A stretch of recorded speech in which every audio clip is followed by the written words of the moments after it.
একটা গাড়ি, বড় গাড়ি আমবাসা বাজারের উপর দিয়ে খুব দ্রুত গতিতে এসে আমাদের আমবাসার ঐতিহ্য একটা বড় তাল গাছ সহ রেলিং টেলিং ভেঙে একদম অনেক কিছু ক্ষয়ক্ষতি হয়েছে, অনেক পাখি মারা গেছে।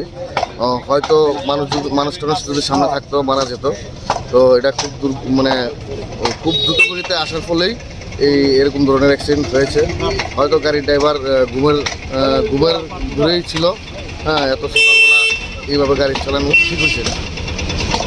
আচ্ছা, কটা হয়েছে? 5টার আগে, সকাল 5টার আগে।